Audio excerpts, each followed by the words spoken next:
Chapter 14. Nico. Nico sat up so quickly he headbutted the satyr in the nose. Ow! Jeez, kid, you got a hard noggin. Sorry, Coach. Nico blinked, trying to get his bearings. What's going on? He didn't see any immediate threat. They were camped on a sunny lawn in the middle of a public square.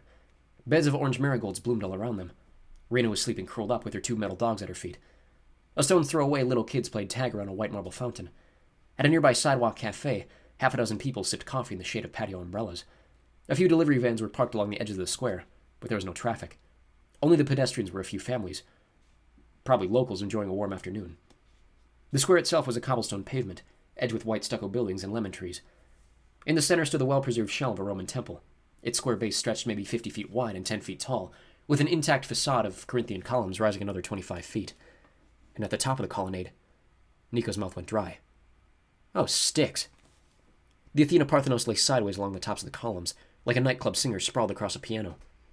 Lengthwise she fit almost perfectly, but with Nike in her extended hand she was a bit too wide. She looked like she might topple forward at any moment. What's she doing up there? Nico asked. You tell me. Hedge rubbed his bruised nose. That's where we appeared. Almost fell to our deaths, but luckily I've got nimble hooves. You were unconscious, hanging in your harness like a tangled paratrooper, till we managed to get you down. Nico tried to picture that. Then he decided he'd rather not. Is this Spain? Portugal, Hedge said. You overshot. By the way, Reina speaks Spanish. She does not speak Portuguese. Anyway, while you were asleep, we figured out this city is Evora. Good news, it's a sleepy little place. Nobody's bothered us. Nobody seems to notice the giant Athena sleeping on the top of the giant Roman temple, which is called the Temple of Diane, in case you were wondering. And people here appreciate my street performances. I made about 16 euros. He picked up his baseball cap, which jangled with coins. Nico felt ill. Street performances? A little singing, the coach said. A little martial arts, some interpretive dance. Wow. I know! The Portuguese have taste. Anyway, I suppose this was a decent place to lie low for a couple of days. Nico stared at him. A couple of days? Hey, kid, we didn't have much choice.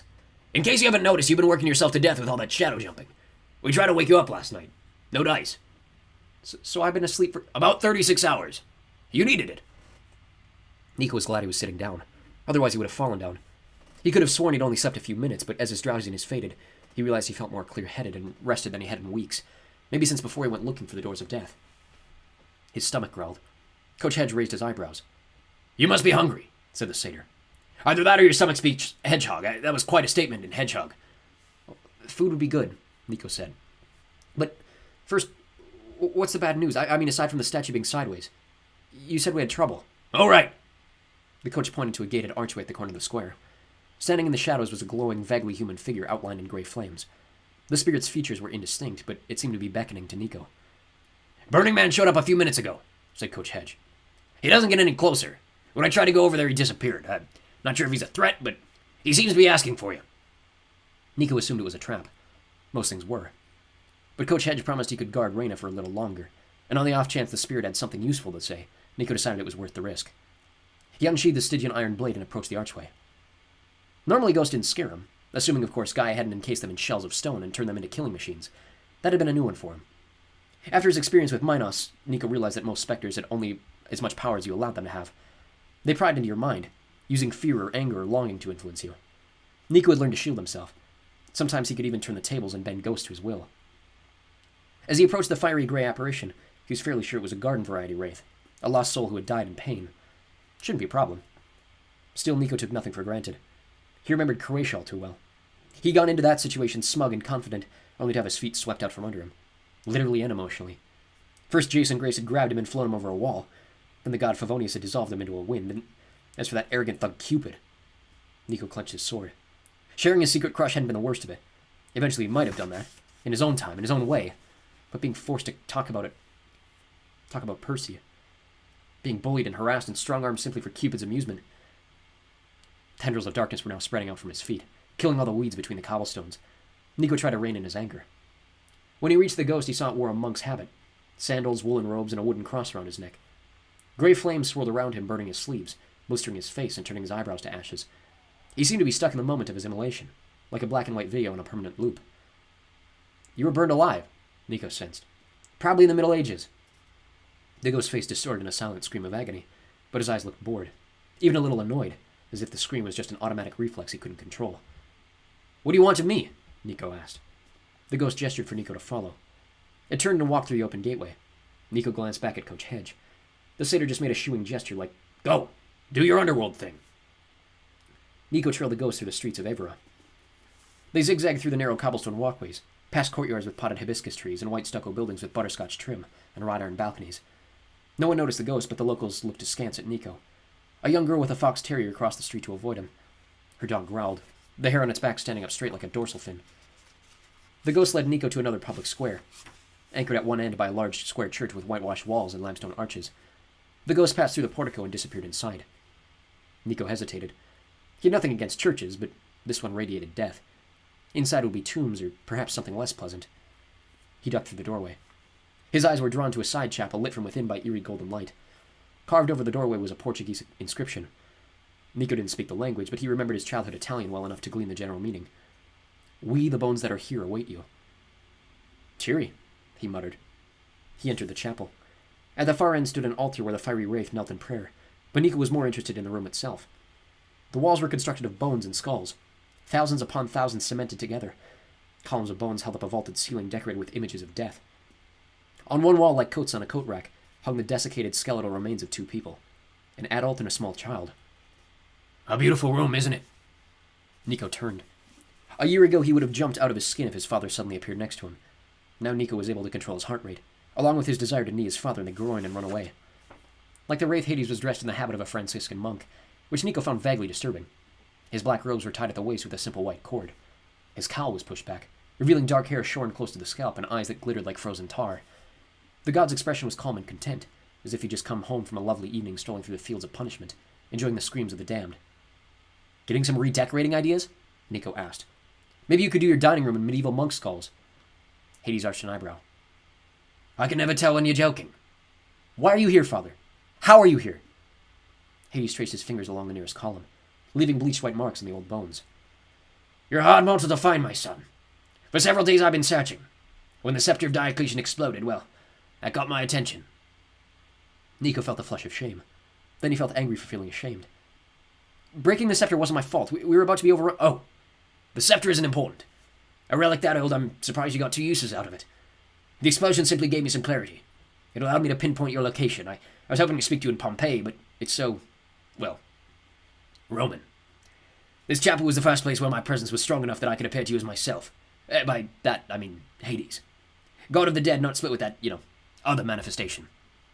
Hades breathed in the stale, dank air. "I'm very drawn to this place.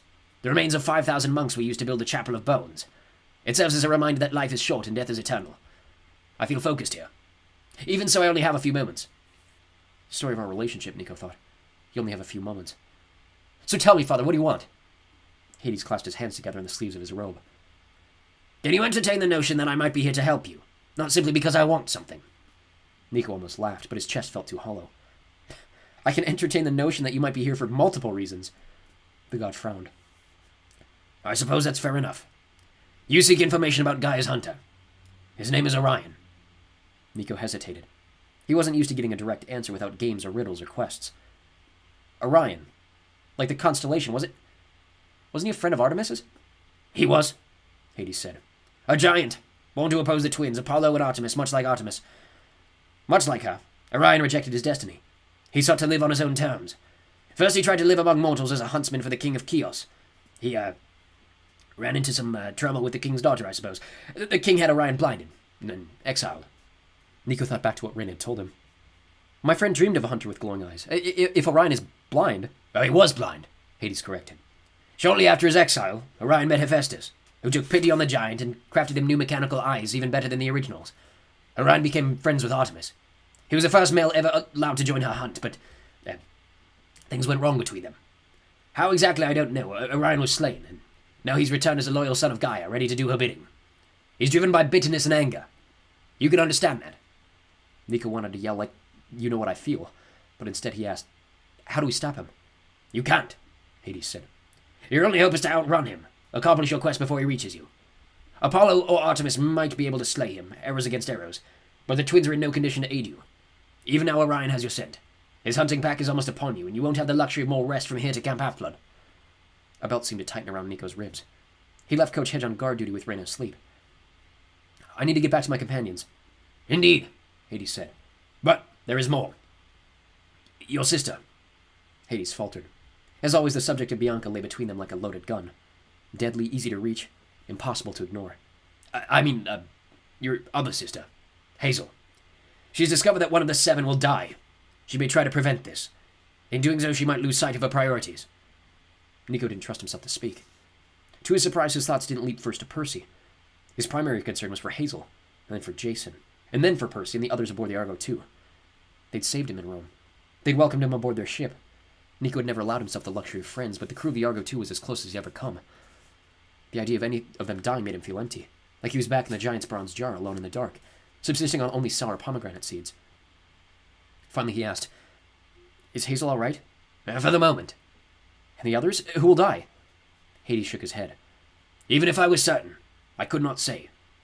I tell you this because you are my son. You know that some deaths cannot be prevented. Some deaths should not be prevented. When the time comes, you may need to act." Nico didn't know what that meant. He didn't want to know. "My son." Hades' tone was almost gentle. "Whatever happens, you've earned my respect. You brought honor to our house when we stood together against Kronos in Manhattan. You risked my wrath to help the Jackson boy, guiding him to the river Styx, freeing him from my prison, pleading with me to raise the armies of Erebos to assist him. Never before have I been so harassed by one of my sons. Percy this and Percy that, I nearly blasted you to cinders." Nico took a shallow breath. The walls of the room began to tremble, dust trickling from the cracks between the bones. I didn't do all that just for him. I did it because the whole world was in danger." Hades allowed himself the faintest smile, but there was nothing cruel in his eyes. "I can entertain the possibility that you acted for multiple reasons. My point is this. You and I rose to the aid of Olympus because you convinced me to let go of my anger. I would encourage you to do likewise. My children are rarely so happy. I would like to see you be an exception." Nico stared at his father. He didn't know what to do with this statement. He could accept many unreal things.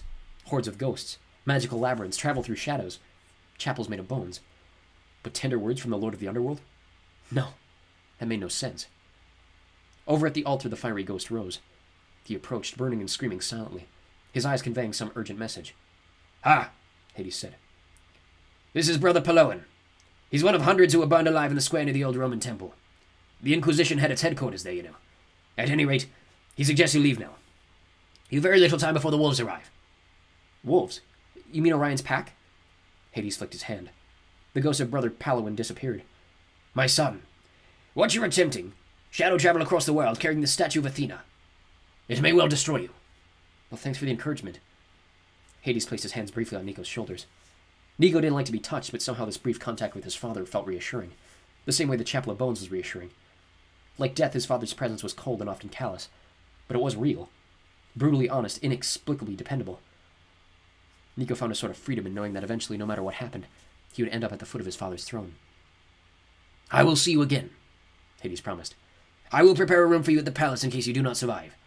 Perhaps your chambers would look good decorated with the skulls of monks." "Now I can't tell if you're joking." Hades' eyes glittered as his form began to fade. "Then perhaps we are alike in some important ways." The god vanished. Suddenly the chapel felt oppressive. Thousands of hollow eye sockets staring at Nico. "We, the bones that are here, await yours." He hurried out of the church, hoping he remembered the way back to his friends.